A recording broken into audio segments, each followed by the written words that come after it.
Hi, my beautiful family. Welcome back to Hopeful and Soul Stories. Today, I bring you a powerful and deeply loving story, asterisk. The summer heat pressed against the windows of the small Brooklyn apartment where Alex Perry sat, reviewing her nursing textbooks. At 23, she had learned to balance her studies with shifts at the Riverside Community Clinic, a place where hope struggled against poverty, but never quite surrendered. Her dark hair was pulled back in a practical ponytail, and her scrubs still smelled faintly of antiseptic from her morning shift. She had exactly 2 hours before her evening class she intended to use every minute. The clinic where Alex worked was a world away from the gleaming hospitals of Manhattan. Here, patients paid what they could, sometimes in gratitude rather than dollars. The building itself was old with creaking floors and flickering lights. But the staff possessed something money could not buy: genuine compassion.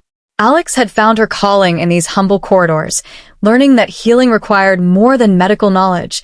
IT required seeing the person behind the patient. That particular Tuesday in June changed everything. Nathaniel Bradford walked into the clinic looking entirely out of place in his tailored suit and expensive watch. He had been driving through Brooklyn when his car overheated, and the clinic was the nearest building with air conditioning. The receptionist directed him to the waiting area, where he sat surrounded by mothers with crying babies and elderly men reading worn magazines. Alex noticed him immediately when she came to call the next patient. He stood out like a diamond in a drawer of stones. But there was something in his eyes that caught her attention more than his obvious wealth. He looked lost, not geographically, but in some deeper way. Their eyes met for just a moment. Something shifted in the air between them. Nathaniel Bradford was the only son of Richard Bradford, founder of Bradford Industries, a real estate and investment empire worth billions. He had grown up in penthouses and private schools, summers in the Hamptons and winters in Aspen. Yet, despite all his privileges, he felt trapped in a life designed by his father. Every step planned, every relationship evaluated for strategic value. At 28, he was being groomed to take over the company, but he had never been asked what he actually wanted. Their first real conversation happened 3 days later, completely by accident. Nathaniel had returned to the clinic, ostensibly to make a donation, but really hoping to see the young nurse with the kind eyes again. He found Alex sitting on the front steps during her break, eating a sandwich and reading a medical journal. She looked up when his shadow fell across her page. Something in his honest admission disarmed her usual weariness around wealthy donors who sometimes treated charity like a photo opportunity. They talked for an hour that day about everything except money and status. He told her about feeling suffocated by expectations. She shared her dreams of becoming a pediatric nurse, of opening a clinic in an underserved neighborhood someday. They discovered a shared love of old movies and terrible jokes, of early morning coffee and late night conversations about the meaning of life. Their romance bloomed in secret over that magical summer. Nathaniel would pick her up after her shifts in his car, but park a block away so no one would see. They would drive to quiet beaches or hidden parks, places where his name meant nothing, and they could simply be two people falling in love. Alex showed him in New York he had never known, the vibrant immigrant neighborhoods, the family restaurants where everyone knew each other's names, the street musicians who played for passion rather than profit. For Alex, Nathaniel represented something she had never expected to find. A man who listened, who saw her not as a project or a prize, but as an equal. He never flaunted his wealth around her, never made her feel less than. Instead, he seemed fascinated by her world, by the richness of her experiences, despite having so little money. He attended her graduation from the nursing program, sitting in the back row so her family would not ask questions, bursting with pride as she walked across the stage. But summer in New York cannot last forever, and neither could their hidden paradise. In late August, Nathaniel's father summoned him to the family estate in Connecticut. The meeting was brief and brutal. Richard Bradford had discovered his son's relationship with a girl from Brooklyn, a nobody with no connections and no family wealth. He delivered an ultimatum: end the relationship immediately and go to London to study international business at the Bradford-funded program, or be downed entirely. Nathaniel fought back with everything he had. He argued, pleaded, even threatened to walk away from the company entirely. But his father was a master manipulator who had built an empire on reading people and exploiting weaknesses. Richard did not threaten Nathaniel. Instead, he threatened Alex's family. He had done his research. He knew her mother was sick, that medical bills were piling up, that her father worked 3 jobs to keep the family afloat. One phone call from Richard Bradford could ensure that her father lost all 3 positions. One word in the right circles could make sure her mother was denied treatment at every quality hospital in the city. The choice was impossible, but clear. Nathaniel could stay and watch Alex's family crumble under his father's vindictive power. Or he could leave and protect them from afar. He chose the latter, hating himself for the choice even as he made it. The night he came to tell Alex, the sky over Brooklyn wept with rain. She opened the door of her apartment building to find him soaked through, his expensive suit ruined, his face a mask of anguish. They stood in the narrow hallway, water pooling at his feet as he tried to explain. The words came out broken and inadequate. He had to go to London. He had to focus on business school. It was better this way. He was not good for her. She deserved someone from her own world. Alex listened to his rehearsed lies with growing horror. She could see through every word to the truth beneath the fear and the sacrifice, but she could also see his determination. Whatever his reasons, he was choosing to leave. Her heart shattered into pieces, so small she thought they might never be found again, but she held herself together with fierce pride. Through her tears, Alex made her own vow. She placed her hand over her heart, a gesture of sacred solemnity. She would wait for him, no matter how long it took. 5 years, 10 years, a lifetime if necessary. Her heart was his, and no distance could change that. She believed in him, in them, in the love they had built through those golden summer months. Nathaniel pulled her into his arms, memorizing the feeling of holding her, breathing in the scent of her hair, feeling the steady beat of her heart against his chest. He whispered promises he had no way of keeping, vows that tasted like ashes in his mouth. Then he kissed her one final time, a kiss desperate with love and loss, and walked away into the rain. Alex stood in that hallway long after he disappeared. Her hands still pressed against her heart, her faith still intact despite the pain. She did not know that Nathaniel's father had already begun his campaign of silent destruction. She did not know that the letters she would write would never reach their destination, intercepted and destroyed. She did not know that the man she loved would be trapped in a cage of guilt and manipulation. Unable to contact her, without endangering her family, all she knew was that she had made a promise.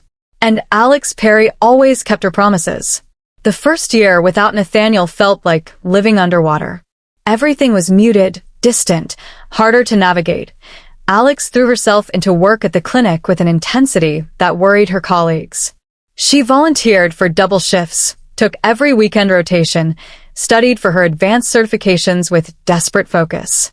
If she stayed busy enough, she could almost forget the hollow place in her chest where her heart used to be. 3 months after Nathaniel left, disaster struck closer to home. Alex's mother, Sophia Perry, collapsed at work. The diagnosis came swift and merciless. Advanced kidney disease requiring immediate treatment and eventual transplant. The medical bills began piling up like snow in a blizzard, suffocating and relentless. Alex's father, Marcus Perry, was already working as a building superintendent, striving for a ride-share service and doing weekend construction jobs. It was not enough. Alex made the hardest decision of her life. She withdrew from the pediatric nursing program she had been accepted into, the dream she had worked toward for years. Instead, she took a full-time position at Mount Sinai Hospital on the overnight shift, where the pay was better, but the hours were brutal. She also picked up weekend work at a private nursing facility in Manhattan, caring for elderly patients whose families paid well for quality attention. Sleep became a luxury she could rarely afford. During those early months, Alex wrote letters to Nathaniel almost every week. She wrote about her mother's illness, about the fear that kept her awake at night, about the small victories at work that made her proud. She wrote about missing him, about the promise she had made, about her faith that he would return. She sent these letters to the London address he had given her, never knowing that each one was intercepted by Richard Bradford's personal assistant and destroyed before reaching his son. For a while, letters came back from London, brief messages that spoke of busy schedules and demanding coursework. Nathaniel wrote about his professors and his studies, about the rain in London, and the challenges of adapting to a new city. But his letters felt stiff, formal, missing the warmth and intimacy they had once shared. The words "I love you" appeared less frequently, then disappeared altogether. By the second year, his letters arrived only once every few months. Alex told herself there were reasonable explanations. He was busy building a career. International mail was unreliable. The time difference made communication difficult. But doubt crept in like fog, obscuring her certainty. Late at night during her shifts at the hospital, she would wonder if she had been naive. Perhaps she had been just a summer romance for him, an adventure with a girl from Brooklyn before he returned to his real life among the wealthy elite in London. Nathaniel was fighting battles Alex knew nothing about. His father had made arrangements for him to share an apartment with the daughter of a British business associate, Doria Hamilton-Jones, a calculated move disguised as convenient housing. Richard Bradford called weekly to discuss business strategy, but every conversation included pointed questions about Victoria, suggestions about merger possibilities, reminders that family legacy depended on smart alliances. Nathaniel tried to write to Alex, pouring his heart onto paper and letters that explained everything: his father's threats, the impossible position he had been placed in, his plan to become powerful enough to protect her family and defy his father. But these honest letters never made it past Richard Bradford's surveillance. The few sanitized messages that were allowed through had been edited to remove any real emotion, any hint of the truth. By the third year, Nathaniel stopped trying to send letters. The few that had reached Alex were so cold and impersonal that he convinced himself she must hate him by now. His father showed him fabricated reports claiming that Alex had moved on, that she was dating someone from the clinic. She had called him a fool for ever believing their relationship could work. The lies were crafted perfectly, exploiting Nathaniel's guilt and isolation. Alex's life had narrowed to a tunnel with no light at the end. Work, home, hospital visits to see her mother, more work. Her friends from nursing school drifted away, unable to penetrate the wall she had built around herself. Her father begged her to take a day off, to go out, to live a little. But Alex had made a promise, and somehow keeping that promise had become her identity. If she gave up on Nathaniel, she would have to admit that the sacrifice of her dreams, the years of exhaustion, had all been for nothing. The fourth year brought a cruel twist. Alex's mother finally received a kidney transplant, a miracle that saved her life, but left the family drowning in debt despite insurance. Alex took on even more hours, her body running on caffeine and stubborn determination. She was 27 now, looking older than her years, the light in her eyes dimmed by exhaustion and disappointment. It was during this dark period that she made a decision. She would write one final letter to Nathaniel. Not begging or accusing, just asking for honesty. Did he still think of her? Had their love meant anything real? Could he at least give her the truth, so she could finally let go? She poured 5 years of pain and hope and love into that letter, sealed it with tears, and sent it to every address she had ever had for him: the London apartment, his father's company, even the family estate in Connecticut. The letter reached Nathaniel, but only because Richard Bradford wanted it to. The old man was preparing to announce his son's engagement to Victoria Hamilton-Jones, a business merger disguised as romance. He calculated that letting Nathaniel see Alex's desperate final letter would seal his compliance. Look how pathetic she had become, waiting for a man who had clearly moved on. Better to end this fantasy once and for all. Reading Alex's letter destroyed something fundamental in Nathaniel. Every word was a knife, not because she was cruel, but because she was still kind, still hopeful, still believing in a love he had been forced to betray. The letter made him realize the enormity of his father's manipulation and his own cowardice. He had thought he was protecting Alex by staying away, but he had only succeeded in breaking her heart more slowly and painfully. That night, Nathaniel made his choice: He called Victoria and apologized for the position his father had put her in, but he could not marry her. He then called his father and resigned from Bradford Industries effective immediately.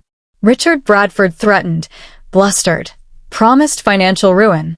Nathaniel listened in silence, then hung up. He packed a single suitcase, withdrew what money he had earned independently from his own investments, and bought a ticket back to New York. The flight across the Atlantic gave him 13 hours to plan. He would find Alex, tell her everything, and beg her forgiveness. He would start over with nothing if necessary. Build something new, something clean, something that honored the values she had taught him. He knew she might not forgive him, might have moved on, might slam the door in his face. He deserved all of that and more, but he owed her the truth.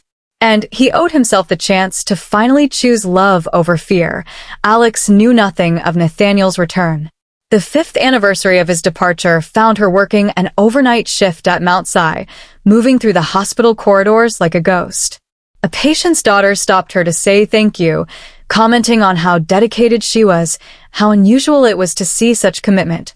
Alex smiled automatically, the expression never reaching her eyes. Dedication was just another word for having nothing else. Nowhere else to be, no one else to be with. As dawn broke over New York City, Alex finished her shift and stepped out into the October morning. The air was crisp, full of the promise of change that autumn always brought. She pulled her jacket tighter and headed toward the subway, her mind already planning the day ahead. A few hours of sleep, then her afternoon shift at the nursing facility, then home to help her mother with physical therapy exercises. She did not see the man watching her from across the street, 5 years older and infinitely wearier, his heart in his throat as he worked up the courage to cross the distance between them. She did not know that her life was about to change again, that promises kept in darkness were about to meet the light of truth. The silent years were ending, but neither of them knew if what came next would be healing or just a different kind of heartbreak. Nathaniel Bradford stood outside the Riverside Community Clinic for 20 minutes before finding the courage to walk inside. The building looked exactly as he remembered, perhaps a bit more worn, the paint a little more faded. Through the window, he could see the waiting room filled with the same mix of struggling families and elderly patients who had no other options. This place represented everything his father despised and everything Nathaniel had come to value. The receptionist, a woman he did not recognize, looked up with professional courtesy. He asked for Alex Perry, his voice rougher than intended. The woman checked a schedule and shook her head. Alex had left her position at the clinic 2 years ago to work at Mount Si full-time. She offered to take a message, but Nathaniel declined. He had not come this far to leave a message. Finding her at Mount Si proved more challenging. The hospital was enormous, a maze of departments and floors. He could not simply wander the halls asking for her. Instead, he positioned himself near the main entrance during shift changes, watching hundreds of medical professionals stream in and out, searching every face for the one that haunted his dreams. 3 days passed before he saw her. She emerged from the hospital at dawn, her scrubs wrinkled from a long shift, her hair pulled back in the same practical style she had always favored. But everything else had changed. She was thinner, her face drawn with exhaustion, shadows under her eyes that spoke of too little sleep and too much burden. She looked like a soldier returning from a war, still standing, but barely. Nathaniel's heart shattered, seeing what 5 years had done to her. This was his fault, the price of his cowardice and his father's cruelty. He stepped forward, then hesitated. What right did he have to disrupt her life now? Perhaps the kindest thing would be to let her go, to remain a painful memory rather than reopening old wounds. But Alex looked up at that moment, perhaps sensing the weight of his stare. Their eyes met across the busy sidewalk, and time performed an impossible trick, folding 5 years into 5 seconds.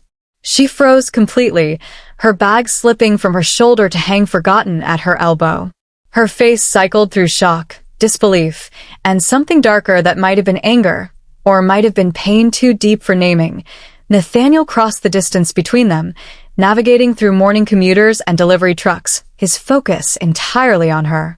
When he stood before her, close enough to touch but not daring to, words failed him completely.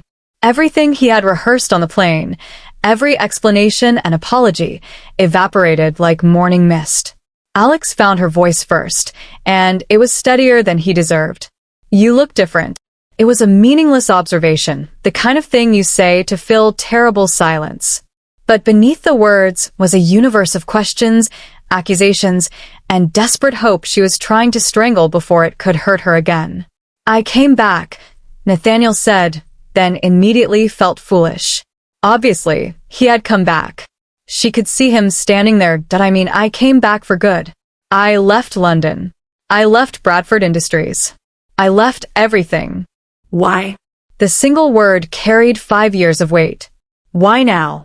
Why at all? Why should I care? Can we go somewhere to talk, please? I know I have no right to ask, but there are things you need to know. Things I should have told you 5 years ago. Alex looked at him for a long moment, her exhaustion making the decision easier. She was too tired to feel anything strongly, too worn down to maintain proper anger or resurrect old hope. "There is a diner 2 blocks from here," she said finally. "I have 2 hours before I need to sleep. You can have one of them." The diner was a classic New York establishment.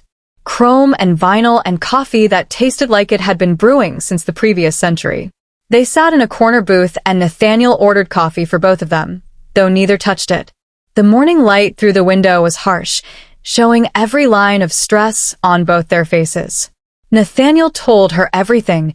He started with his father's threats against her family, the impossible choice he had been given. He explained the intercepted letters, the manufactured evidence of her moving on, the constant surveillance and manipulation. He described the prison of guilt and isolation he had lived in, believing he was protecting her while actually just hurting her in a different way. He confessed his cowardice and not finding another solution, his weakness and not trusting her with the truth from the beginning. Alex listened without interrupting, her face unreadable. When he finished, silence settled over their table like snow. She looked down at her untouched coffee, watching the steam rise and disappear. "So all this time," she said slowly, "you were trying to protect me by breaking my heart. Did it occur to you that I should have had a choice? That maybe I would have preferred struggling together over being abandoned without explanation?" "Yes," Nathaniel admitted. "Every single day it occurred to me, and every single day I was too much of a coward to do anything about it."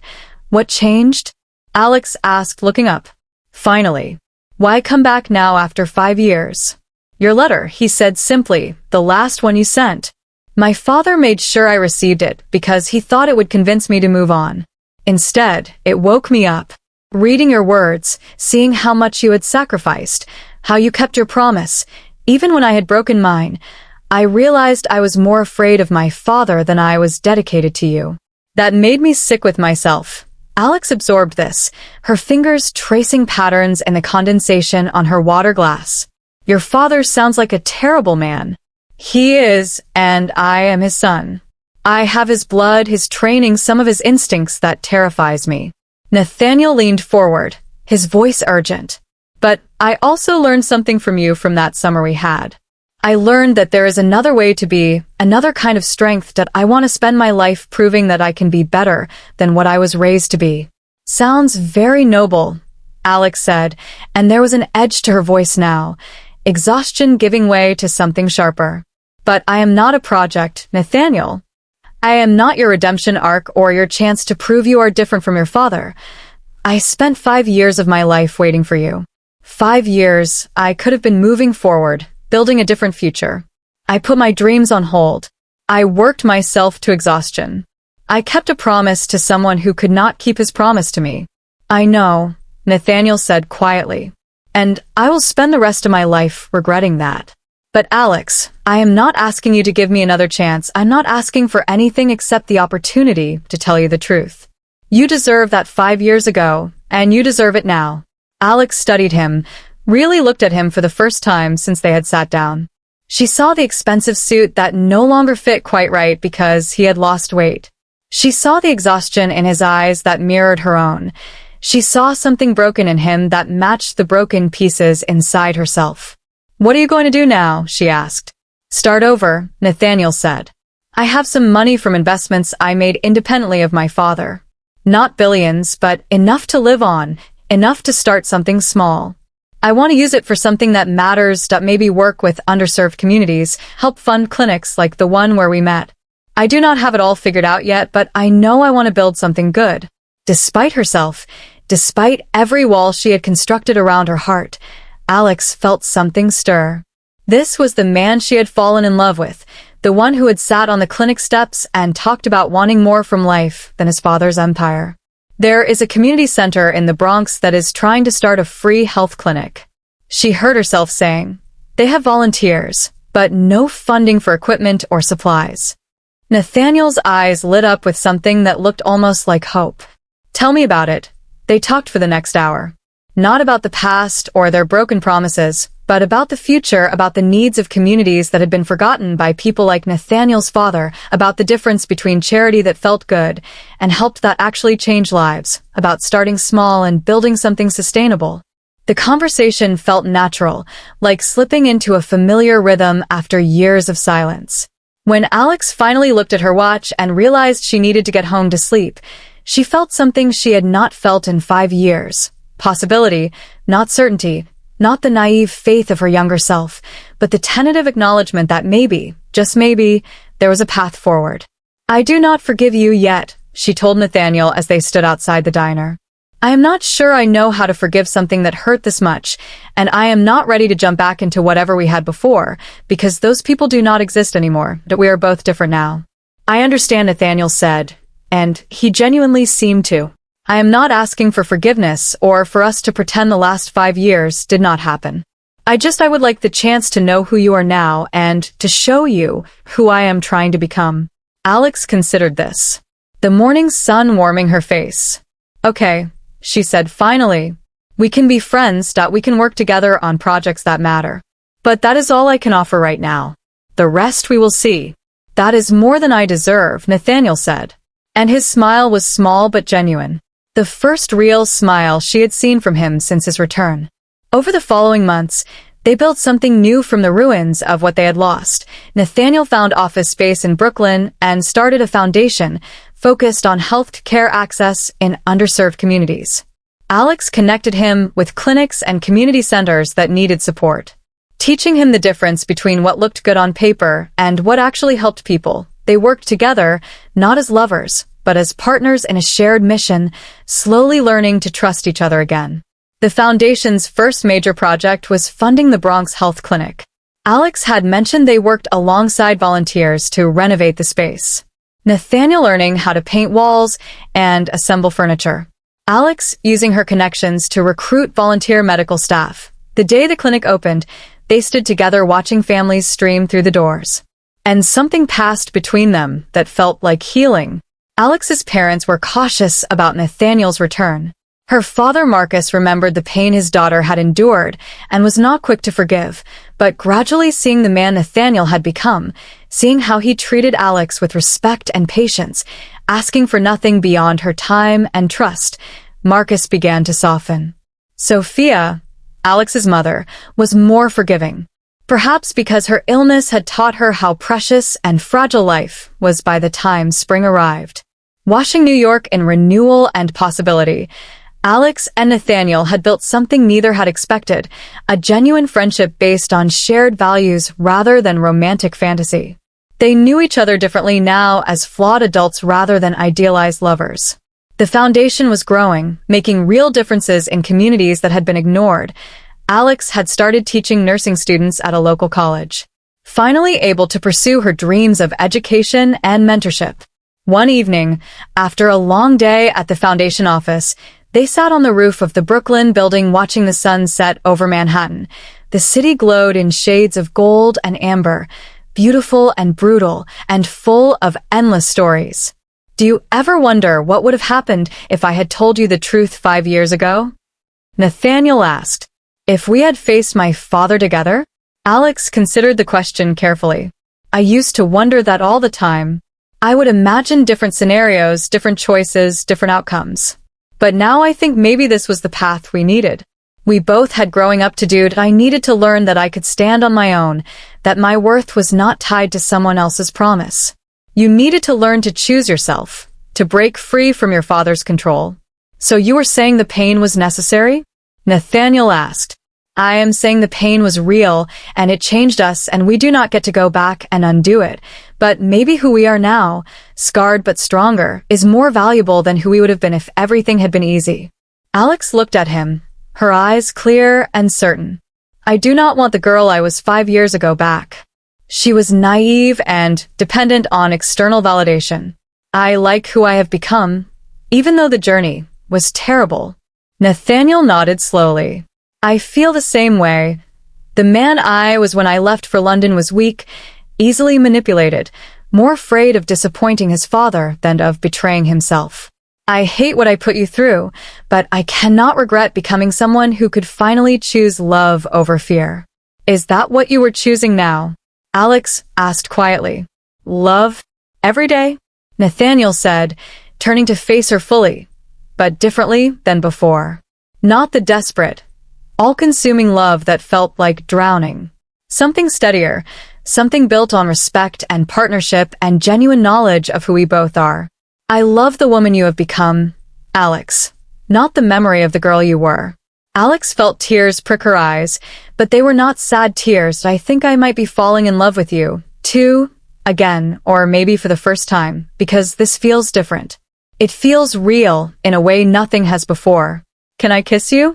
Nathaniel asked, and the question itself showed how much he had changed. The old Nathaniel would have simply acted confident in his right to her affection. This Nathaniel asked permission, respected boundaries, understood that trust was earned through consistent action rather than grand gestures. Yes, Alex said, and when their lips met, it felt like coming home to a place that had been rebuilt, renovated, made stronger and more beautiful than the original. The kiss was gentle, exploratory, full of promise without pressure. They pulled apart slowly, foreheads resting together, breathing the same air around them. New York City pulsed with life, millions of stories unfolding simultaneously. Theirs was just one story among many, not unique in its pain or its redemption, but valuable nonetheless. So, where do we go from here? Nathaniel asked. Forward, Alex said simply. Together, but as equals. Building something real. No promises we cannot keep. No grand declarations. Just honest effort day after day to be better than we were. I can work with that, Nathaniel said. And his smile was the one she remembered from 5 years ago. Genuine and full of light. They sat on that roof as darkness fell, watching their city transform into a constellation of lights. The past was behind them, painful but instructive. The future was uncertain, as all futures must be. But the present, this moment of connection and possibility, was theirs to share. Alex Perry had kept her promise to wait for the man she loved, but more importantly, she had kept her promise to herself to remain true to her values and her calling. Nathaniel Bradford had finally chosen love over fear, values over wealth, authentic connection over hollow legacy. They had both been tested by time and circumstance and had emerged not unscathed, but unbroken. Their story was not a fairy tale where love conquered all through magic and destiny. It was something better than a real human story of failure and growth. Oh, of pain that led to wisdom. Of promises broken and rebuilt stronger. They had found their way back to each other not because fate demanded it, but because they had each done the hard work of becoming people worthy of the love they wanted to share. And that in the end was the truest kind of happy ending.